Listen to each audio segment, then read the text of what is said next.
Hello,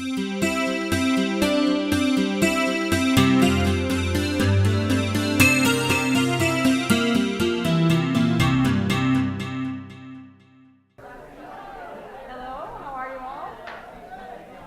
It's great to be here in Kalamazoo.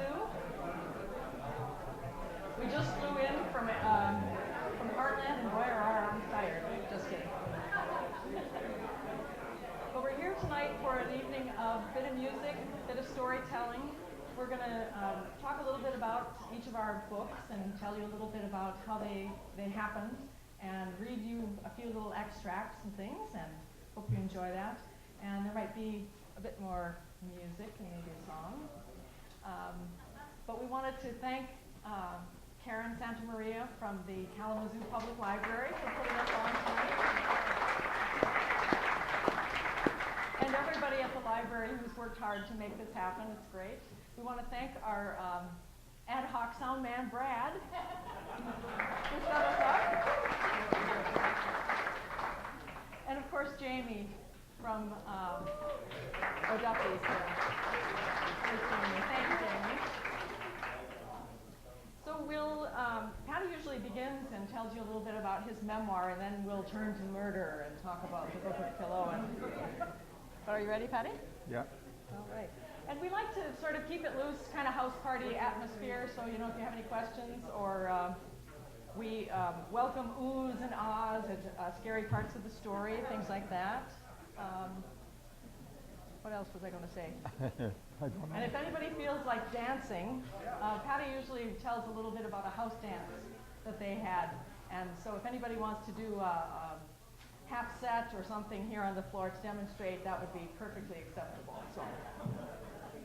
All right.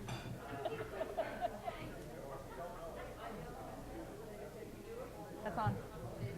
So I have to say that for me, I'm a newcomer now to this book thing. I wrote a memoir about part of my life.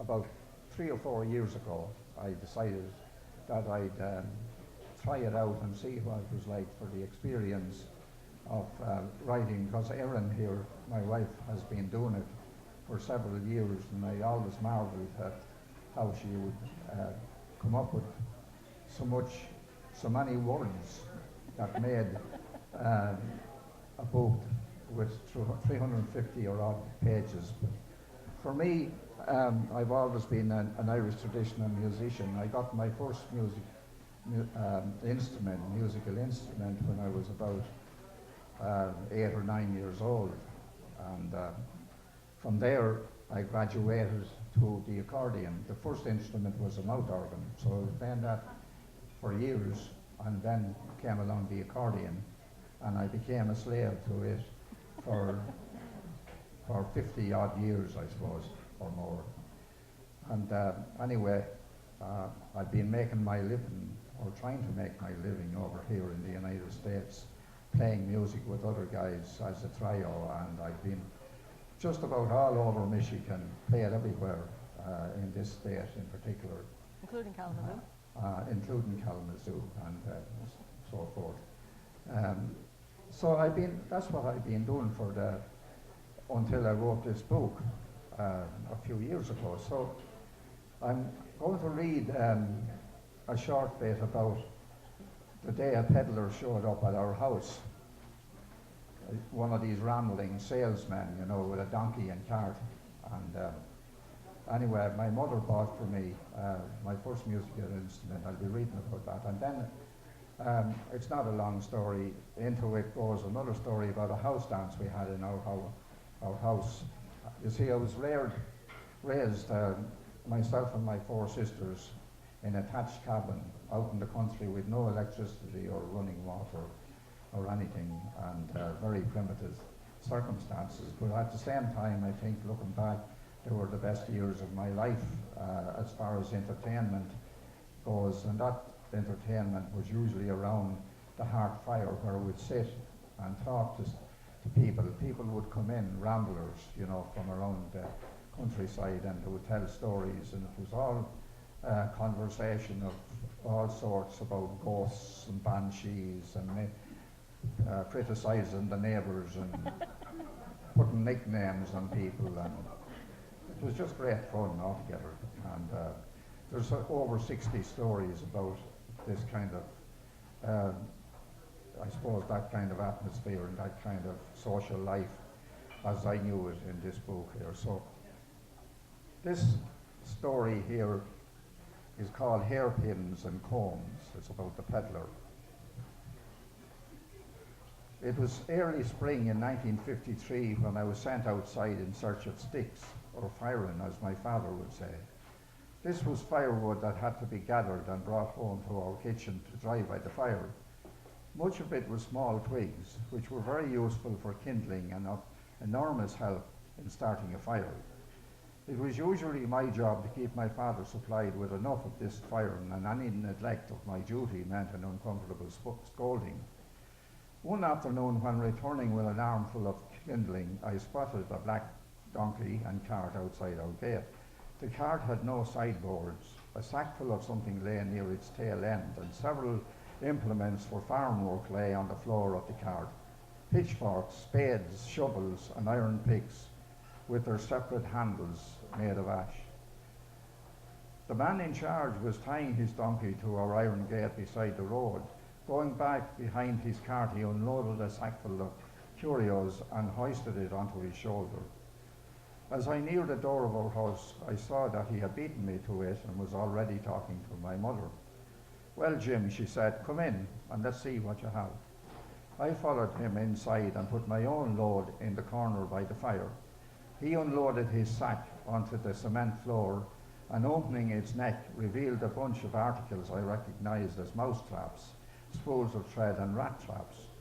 But when he turned his sack upside down, I was astounded at the range of his other items: hairpins, brushes, combs, candles, Clark's tin whistles, rings for ringing the snouts of pigs, rattles for small children, shoelaces and mouth organs. I ran to my mother when I saw the mouth organs. Mammy, get me one, I begged, and she did, for 1 shilling, and so began my musical career. She bought a few more accoutrements as well, candles and St. Patrick's Day badges. When the peddler began his departure,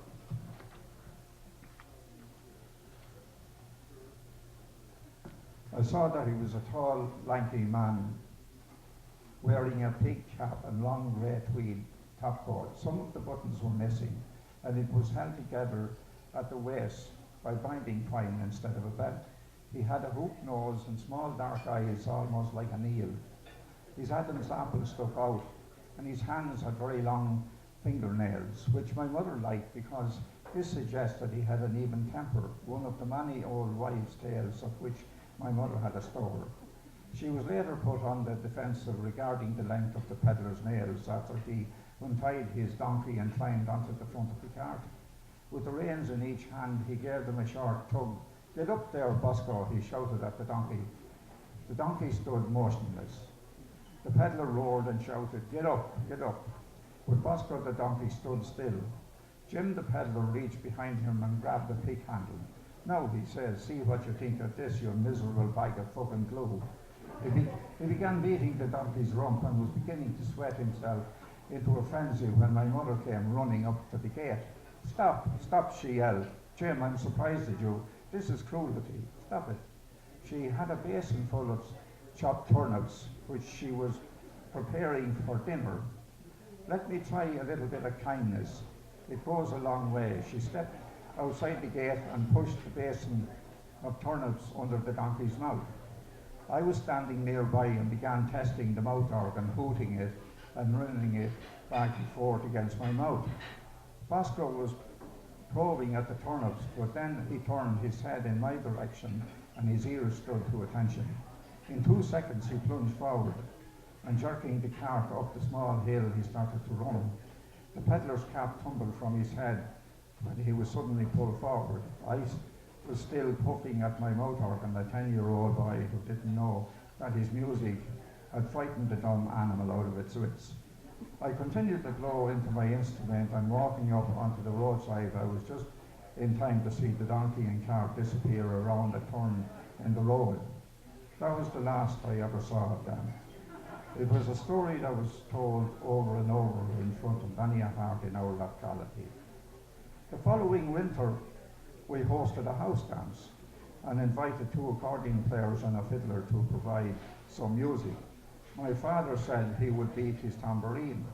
It was on a Sunday night, and we turned up our old oil lamp and added a couple of candles to give extra light to the kitchen. Sandwiches were made with sardines and ham. Armfuls of pork were stuffed into a bin, and an extra kettle was brought along by one of my aunts. A tall, dark man with a brown hat played a Horner black dot accordion. His name was Paddy McGrath, and he was noted as a good player. A second accordion, a red-coloured C-sharp D, Paolo Soprani, was played by Mick Hales. The fiddler was a friend of our family, a very generous, very shy man, known to us children as Dinny. His last name was Doyle, and his place of abode was a half-mile north of our house beside the banks of the Grand Canal. I never heard him play by himself and didn't know until that evening that he had a fiddle. The 3 of them began playing together at about 8 o'clock. I was sitting in my chosen spot in the corner by the fire. It was a good vantage point, and I felt awfully happy, and as I waited for the proceedings to develop. My sister Moira was sitting near me, and I could see her eyes open wider as the music was played. We had never heard musicians playing together like this, and were convinced afterwards that it was better than the wireless. There were 14 people, not counting my parents and the 3 musicians, and as the music was played, 4 couples began waltzing around the floor.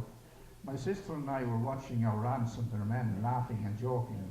Myra and I thought they looked funny on account of not having seen them dance before. Soon other people took to the floor, and in a short time the kitchen was crowded with people. Later on in the evening, tea and sandwiches were provided. This gave the musicians a break, but it didn't last very long. Soon they began again with another waltz, and 5 couples took the floor while others were calling for a half set. Our kitchen was a small space and could only accommodate 5 or 6 couples at a time. However, everyone had a mighty time, and the highlight of the evening was the half sets danced to reels or polkas. These were my favourites because of the tunes and the basket swinging, which meant a group of 2 fellas and 2 women swinging with arms entwined about one another in a tight circle. Tom Byrne loved basket swing, and he would propel the swing until it went out of time with the music, and 1 or 2 people would become dizzy and disconnect from the circle and fall away against the wall.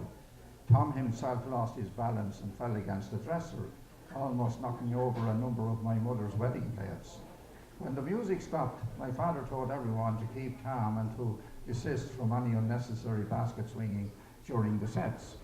It was common in those days to remind dancers about unruly basket swinging because it ruined the continuity of the dance.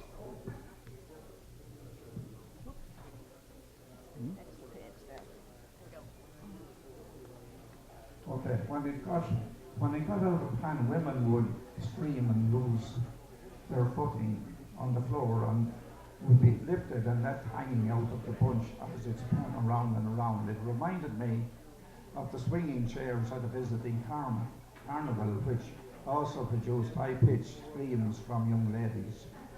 During a break, a few bottles of porter were produced from somewhere. The musicians were the ones to get the first round, and it energized them greatly. Paddy McGrath removed his hat because he was sweating, and Nick Hales followed suit. When Paddy reached over and gave me his hat, it made me feel important, and as a kindly gesture, I held it close to the fire to dry. More dancing continued with a Highland fling and then another half set. I heard a lot of different tunes that I hadn't heard before. The Sally Gardens, the Salamanca Reel, and the Echo Hornpipe. An all-time favourite of my father's was also played with all of its 4 parts. It was a jig he drummed into my head for years afterwards. The name of the Lark in the Morning made me cringe for at least 20 years until I eventually realised that the tune was a nice piece of music and very well composed. Our house dance lasted until midnight, when everyone began to leave and faced the cold night on their bicycles.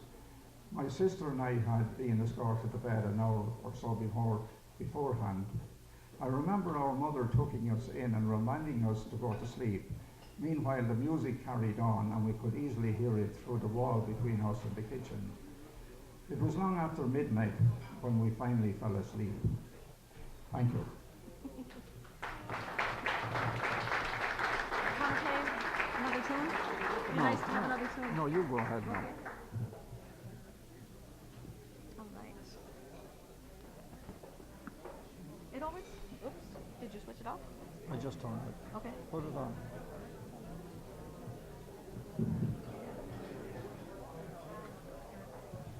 Paddy was reading some from his story at Christmas time to my family, and my nephew, who's about 17 at the time, said, "Wow, Paddy could have been born 300 years ago,"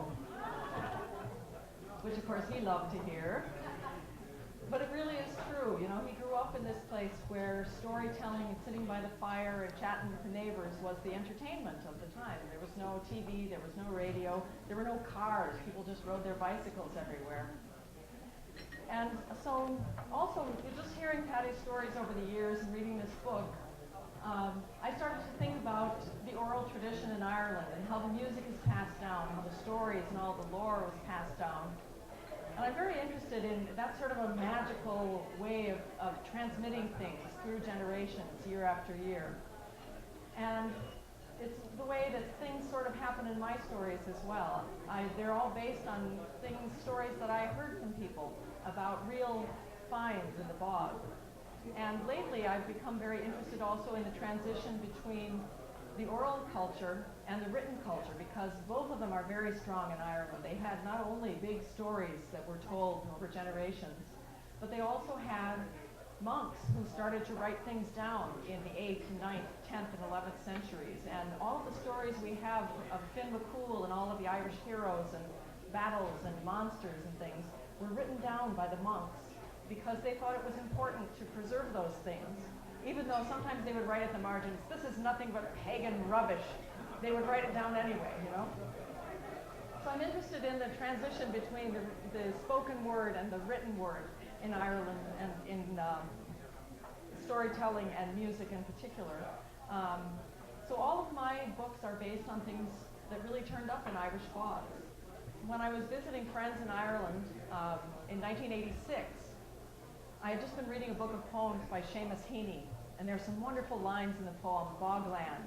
"They've taken the skeleton of the great Irish elk out of the peat, set it up, an astounding crate full of air. Butter sunk under more than 100 years was recovered salty and white." And those lines just leapt out at me. So I was visiting friends in Donegal a few months later and asked my friend's mother, did she ever hear of people finding butter in bogs? Was that really true? She said, "Oh yes, they find loads of things in bogs." She neglected to mention that her son-in-law was the head of the archaeology department at UCD in Dublin, and that his father had been the head of the National Museum in Dublin as well. So between them, they had found dozens and dozens of really interesting artifacts.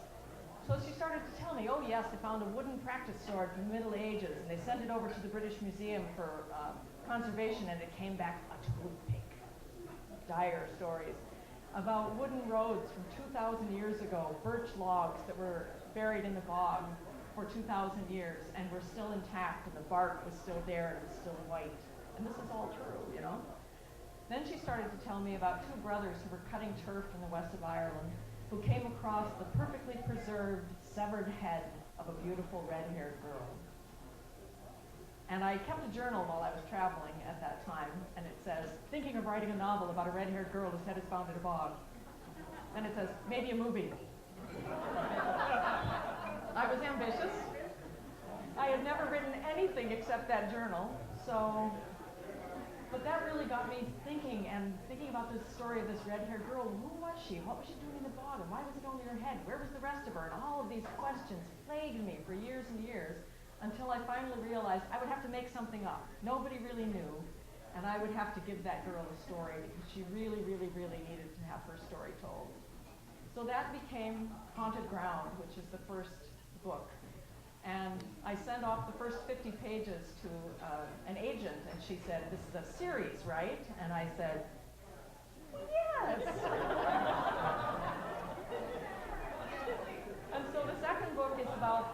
discovery of 2,000-year-old men in the bog. And as I was finishing up the story, takes place on the industrial bogs where Paddy used to work in the 60s. And I made him take me to the place where he used to work, and I said, will anyone remember you? He said, it was 1969, are you joking? We walk up to the door, and a guy comes out, looks us up once, and says, O'Brien, what do you want? And everybody he worked with in 1969 was still working in that bog because it's the only good job you can get in that part of the country, you know? So the second book is about 2,000-year-old men in the bog and the idea of human sacrifice, which was prevalent in the religion in Ireland at the time. And as I was finishing up the story, a friend emailed me and said, guess what, they found a 2,000-year-old man in Bog in Offaly, the county that Paddy's from, and I thought, what are the chances of that? So I'm reading him aloud the newspaper article that says, 2,000-year-old man found in Bog by farmer Kevin Barry as he was cutting a drain. And I'm thinking Paddy will say, well, isn't that what you needed for the book? Instead he says, did you say Kevin Barry? I said, yes. And he said, I think that fellow's my cousin. And he was. And so he took us out to the place where he had just found a 2,000-year-old man 2 weeks earlier and gave me all kinds of details that were not available to the general public that I was able to put directly into that book. The third book in the series is about when the main character, Nora Gavin, is a pathologist who was born in Ireland, raised in the United States, and she goes home to St. Paul, Minnesota to solve the murder of her sister, which happened 5 years previously. And that book sort of took on an entirely different cast. You know, the first two are kind of archaeological and forensic, and they have to do with old stories and folklore and rituals and things that people still practice. And the third one turned into a fairy tale almost, because there are parallels in Nora's sister's story and stories of a woman that Cormac is investigating. He's the archaeologist character and Nora's sweetheart. And he's in Donegal and investigating the story of a woman who was supposed to have been a selkie, a seal that shed her skin and became human for a while.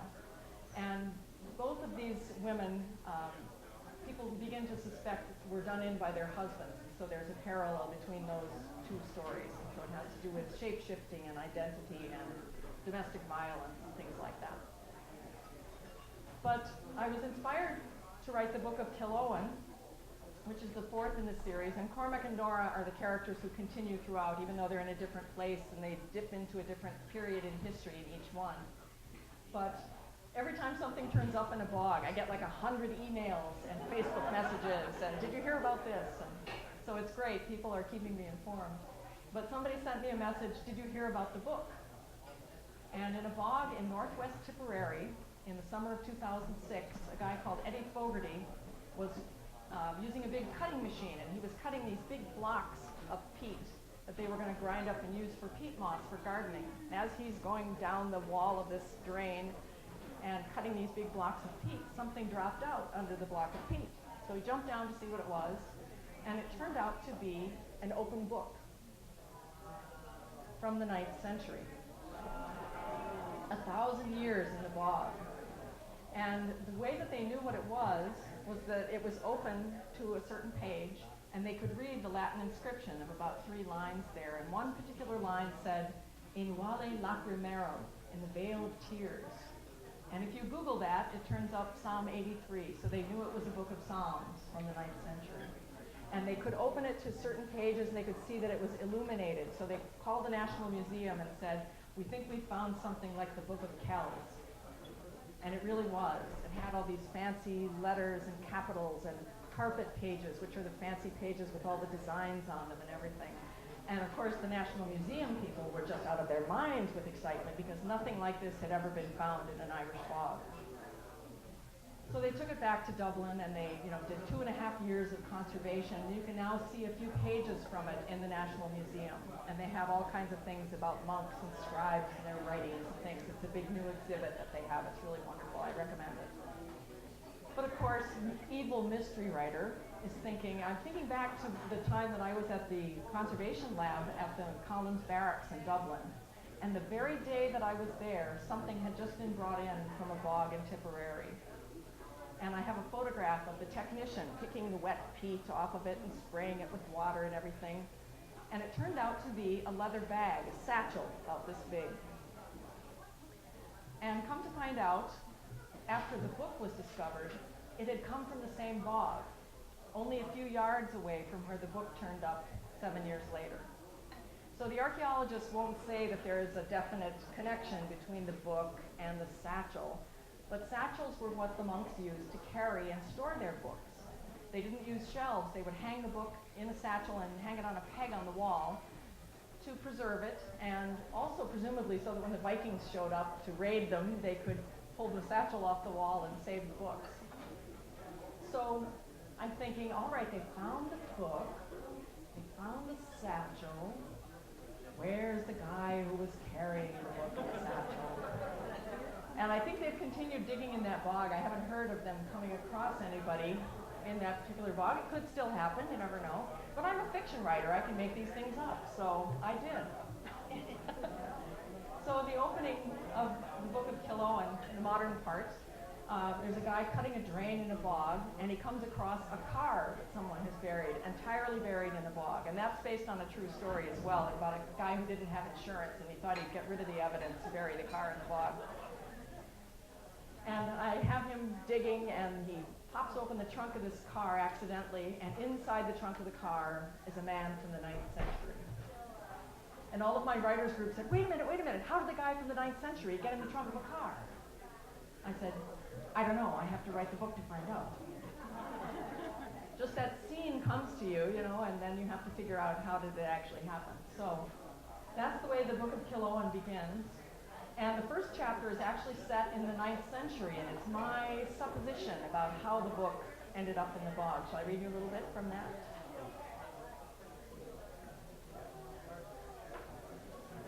As I said, it starts in the 9th century, and there's a young man up in a tree at the edge of a bog, and he is up in the tree because he's collecting oak galls. Now these were little they look like fruits, but they're actually just a sort of a canker that grows on an oak tree, and the monks used to grind them up and use them for ink because they're full of tannic acid, and they make a nice dark black ink.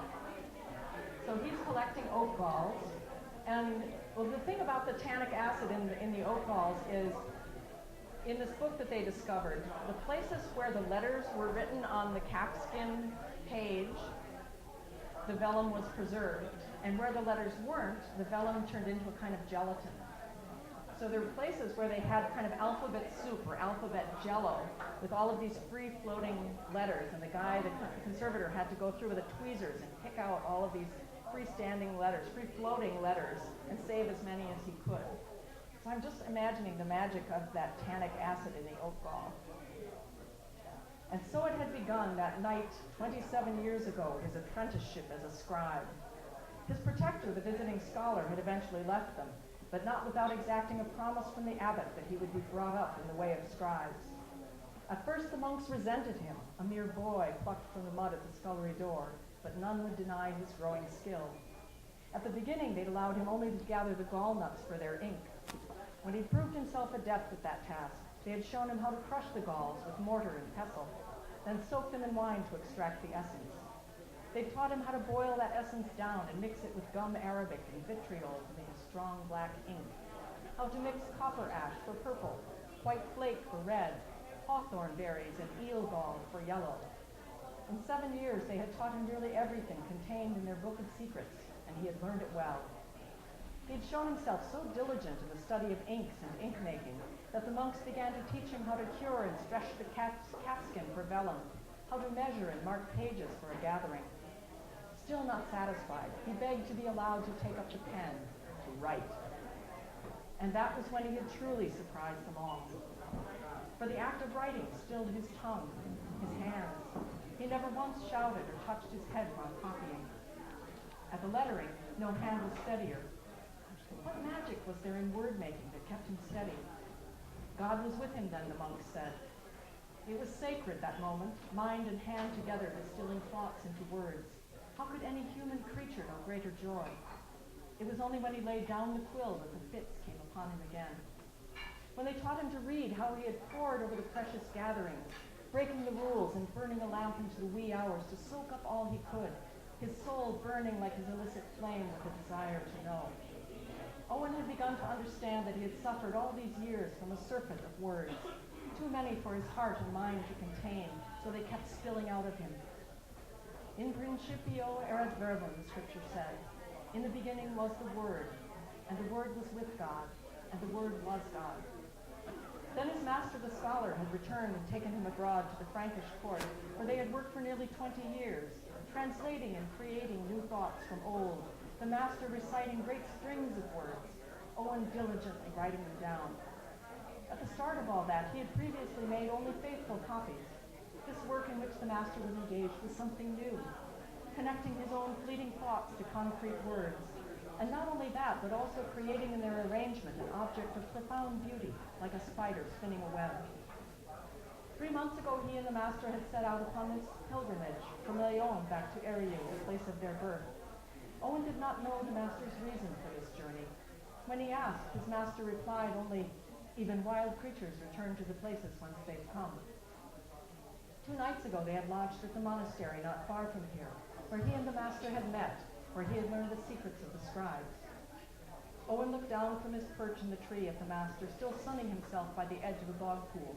The oak leaves around him stirred in the breeze, and morning sunlight played on the water, making a golden checkerboard that seemed to move and meld together.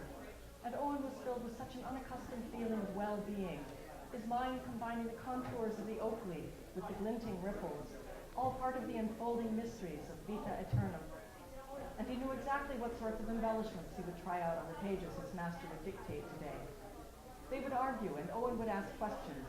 He had become a part of the master's work. He was even allowed to add a gloss from time to time, adding the warmth of his breath to amplify the master's thoughts and words. It was a joyful thing seeing their two hands on the page side by side. All at once, Owen's thoughts were disturbed by a distant, faint sound of horses approaching. A jagged panic shot through him. From childhood, his first impulse at the prospect of meeting unfriendly stares had always been to hide, and so he climbed higher in the tree, hoping to conceal himself amid its leathery green leaves. As he slipped from sight, a pair of horsemen came charging through the wood, pausing directly below the tree where he was concealed. The forest floor muffled any hoofbeats. All Owen could hear was the squeaking of leather saddles, the rasp of labored breathing. "There he is," the first horseman said to his mate, pointing through the trees at the master. "I confess it's beyond me why anyone should be frightened of such a weak old man." The second rider only grunted. They were so close below Owen he could smell the rank odor of their bodies. There was an edge in the speaker's voice that said these two were fighting men. They seemed to know his master. What were they after? Owen felt a sudden whirlwind of words in his throat, trying to force their way out, and his first instinct, as always, was to keep them from escaping. He stuffed his fist into his mouth and bit down hard, pain erasing for a brief moment the overpowering need to speak. The first horseman spurred his mount out of the wood and down to the bog's edge, his silent second following. The master turned to them, offering the traditional greeting, "God be with you." In answer, he received a clout across the face that bloodied his lip and robbed him of breath. He staggered slightly, but did not cry out. Hidden in the oak, Owen felt the air around him crackle with danger. He must do something, help the master. How? "Are you called John?" the first horseman demanded. "After the Baptist," the master replied mildly. "The very same." The first horseman gestured to the leather satchel at the master's feet and exchanged a glance with his mate. "Where's your servant?" "I wish I knew," the master replied. "He disappeared last night, took our store of food. I'm left here with nothing to eat but my own words." He gestured to the satchel on the ground. Owen nearly cried out. He had taken nothing. Why was the master lying? He felt a slowly rising horror as the horsemen dismounted, and each drew a knife from his belt. The pair of them fell upon the old man, thrusting their blades with an upward motion, again and again and again. Over the assassin's shoulders, the master raised his eyes to the tree where Owen crouched, hidden among the leaves. "The beginning and the end," the old man breathed. "Alpha and Omega." At last the two horsemen stepped back and let the master's lifeless body topple to the ground. Owen could hardly breathe, but he felt the uncontrollable sounds begin to rise within him once more. He bit down on his fist again, this time tasting salty blood. Shield me, cover me, he prayed to the tall oak, to each of its branches and leaves. Hide me from the conspiracy of the wicked, from the noisy crowd of evildoers. Suddenly a third horseman burst through the woods, pulling his beast up short and dismounting beside his fellows. So you found him. Good. He spat on the master's body. How goes it for you, heretic? No king to protect you now. The third man snatched up the satchel from the master's feet and looked inside, removing the book he found there and paging through it hungrily before flinging it aside. Bloody fools, he shouted. Armadons! You should have checked the book before you killed him. It's not the one we're after, it's only a bloody psalter. Owen felt the last word like another blow. The psalter was his own, the one he'd copied out for himself. But if the master had his psalter, what was in his own bag? He suddenly felt the weight of the satchel pulling him down like a stone.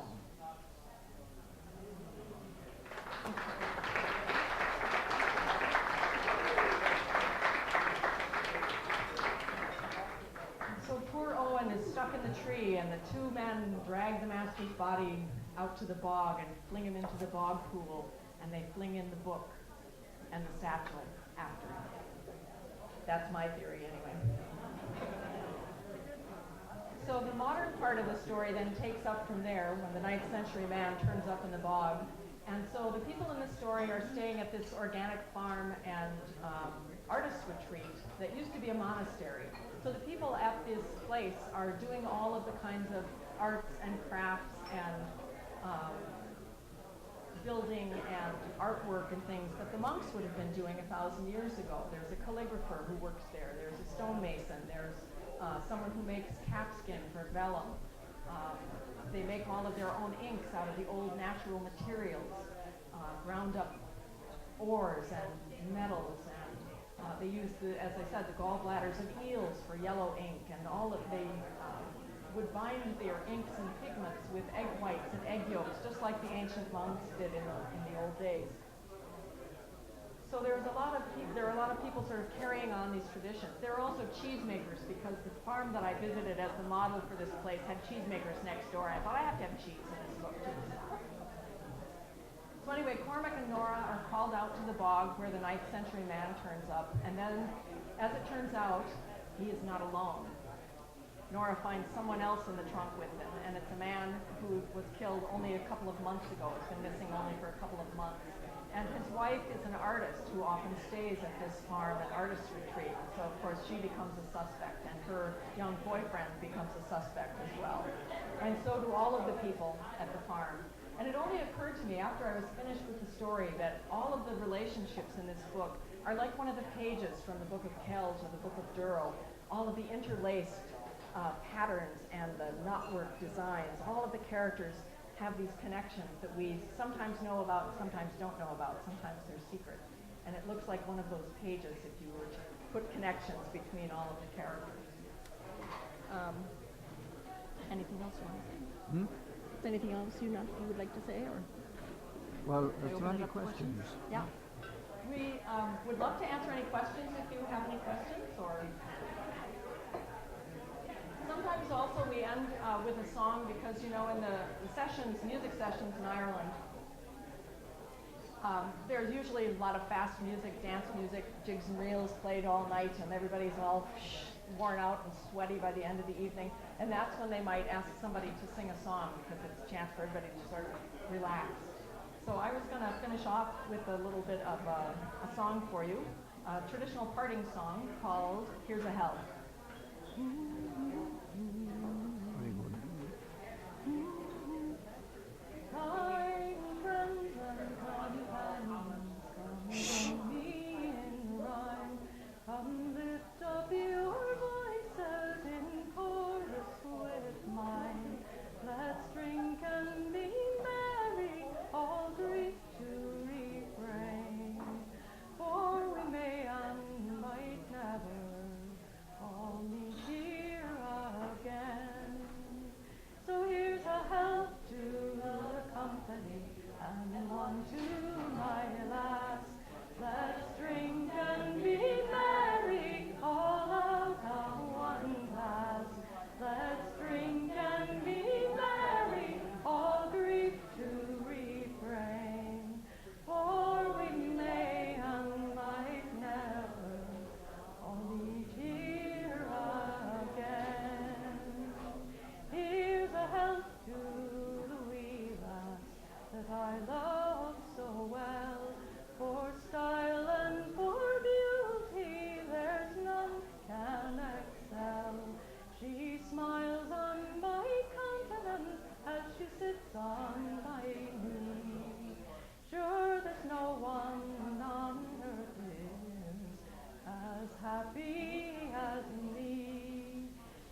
swinging baskets, basket swinging? Anybody? Yes. No? Demonstration. You. Any volunteers? Need 3 more people. No volunteers? Joan will volunteer. Come on, 2 more, 2 more, 2 more. It's easy. Come on. Anybody? We have to have 4, because otherwise it's not a basket, it's just a loop. We won't make you scream. I promise. Come on, everybody's chicken. Okay, does anybody have a question in the meantime? Oh, another volunteer? Got another volunteer? Come on. Just one more? 2 more? 1 more? 2 more? Were you volunteering? You volunteer? If you come up, then people will feel guilty and we'll get a 4th.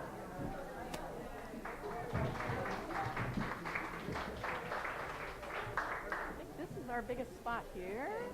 Come on, one more person. Sure, can do that.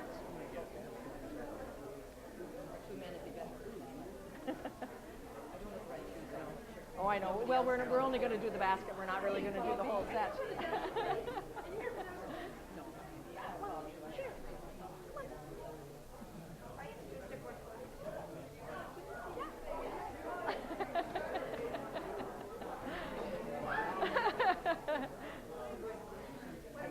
Here, you're going to do a basket swinging. Here, we have to put this stuff down. So. All right. All right. Sorry, I'm doing introduction. Okay. I've done All set right. dancing and Kaylee. Okay, great. All right. So you and I should be the gents. Okay. You guys be the ladies. Okay. All right. Now here we go. So you guys take hands. All right. You put your hands up over our heads, right? Sorry, then we take our hands like this and go like that. That's All right. Okay. And then we go around clockwise. Like Keep your motorboat, keep your right foot in the middle Lean out. and lean out. Oh, yeah. I'm gonna get somebody. We got a rug. Get your right foot in. It's the rug that I'm Yeah, getting. get your left foot to help.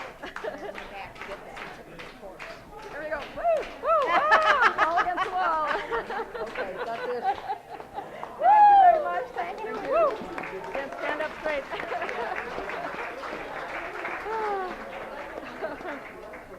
All right, here's Karen's bag. Do you need me to do anything? No, we're good. Did somebody say another song? Oh dear. Yeah. Wait. We got a question here. Was did we meet in a bar? The answer is yes. I thought you said, did we meet in a bog? No. Did you say bog or bar? Bog. No, we did not meet in a bog. We met in a bar. We met at McCafferty's Bar on Grand Avenue in St. Paul. And I was just home from about 2 months in Ireland. I was taking an Irish language course. And my Irish dancer friend said when I got home, you have to hear this great group was playing. It was Paddy O'Brien, James Kelly, and Bernie McDonald. And so they dragged me down. I didn't have to be dragged too hard, though. Oh, you talk. I'm winded from that. What you, I think it was 1981. 81, yeah. Yeah. And we were on a break, and someone among the audience mentioned that there was a girl that sang Shan No singing, which is the old style Irish traditional singing. And I said, who is that? And they said Erin Hart. So when we went back onto the stage, we played a couple of selections, and then James Kelly announced to the crowd. We have a singer there tonight, Erin Hart, make yourself known and come up here and sing us a song. And she did, and she stood with her hands in her pockets, or side pockets, as independent as you could imagine, and sang The Flower of Maharalio, which is a song from the north of Ireland. that's how we met. I think the first words I said to her was, "You're a mighty warrior." So that was it.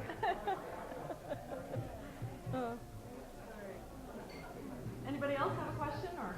Yes.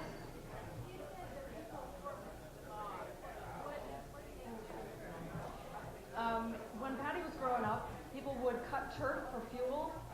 So they would cut sods of turf about this big, and then they shrink down really small. They dry those out, and they would bring them home and put them in the shed, fill up the shed with those. Like people here use wood for like a wood stove. They would make a fire on the hearth, and Paddy can describe his family's fire.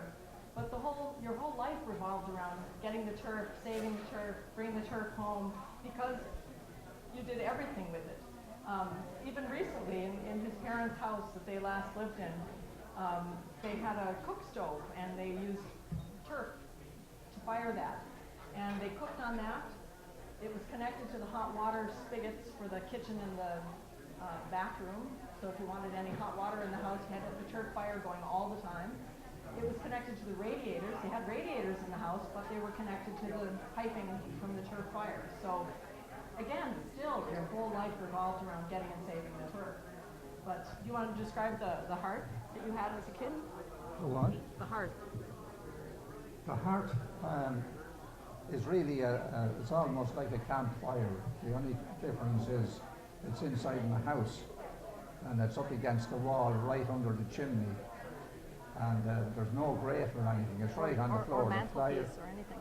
There's no mantelpiece or anything like that. It's just, you might see photographs of this now on our postcards. But the fire would be against the wall on the floor, and everything was cooked there, like griddle cake, and my mother's baking was done there all the time, and we cooked potatoes there, boiled the kettle on top of it, and you had to tend the fire fairly often, keep it lively and nice and hot, as fire should be.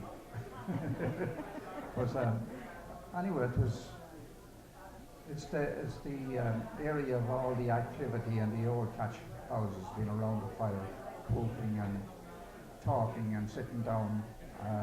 It'd often be about 8 or 9 people, in a circle around the fire, and to be all talking and singing and discussing the day's work and the crops and the weather and who died and who was born and all that kind of stuff.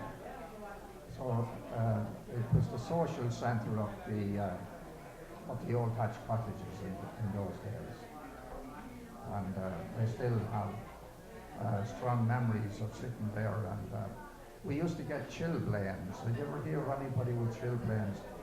The heat from the fire on one side of your leg, and it would, your feet would get real itchy, and real warm, and they called it chilblains.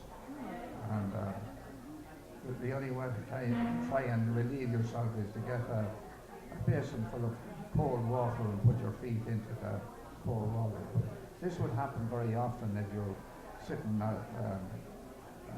prolonged periods at a fire, and you wouldn't be aware of it coming on or it happening, because you'd be so engrossed in listening to storytelling and stuff, and all of a sudden you pull your foot away from the fire, Scorched. because you would be on the brink of getting scorched, and you would have forgotten about all the feeling of the heat, because the storytelling was so intense, especially ghost stories. And so there was a lot of that from time to time. Any questions?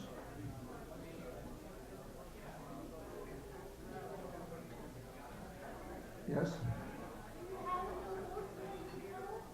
A ghost story you could tell?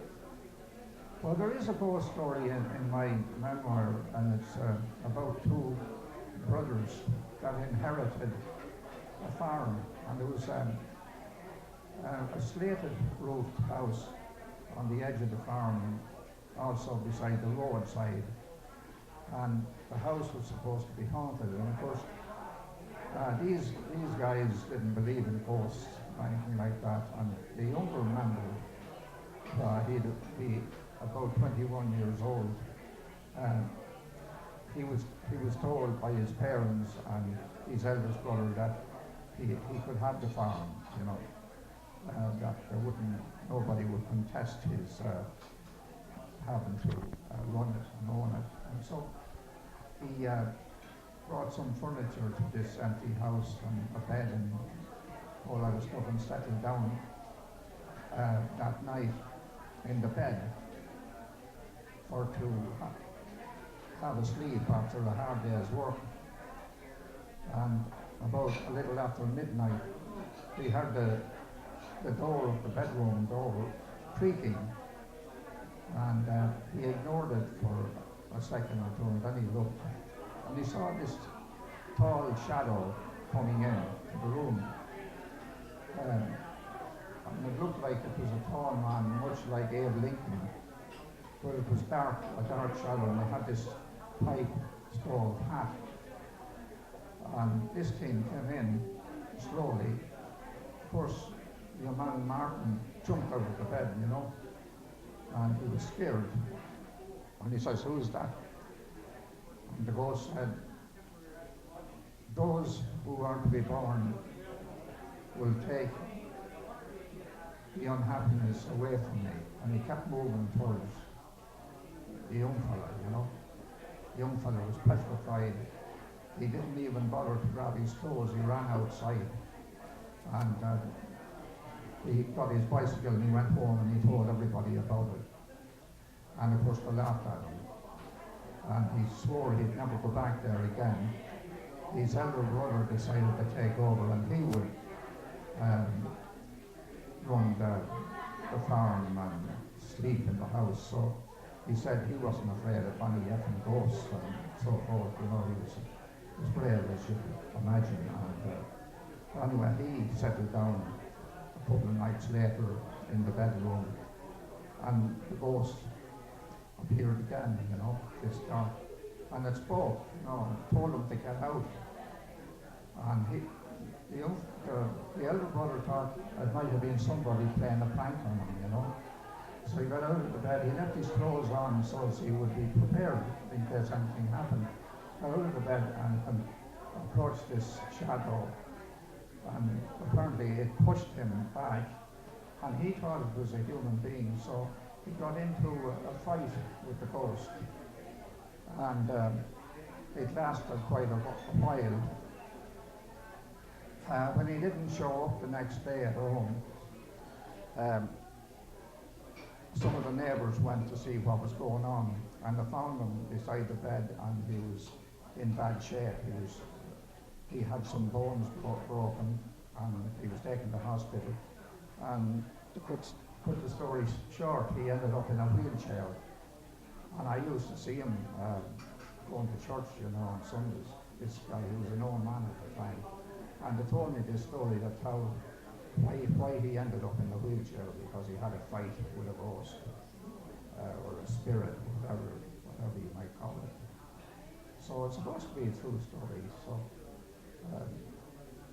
that's my ghost story for tonight, and I won't tell any more.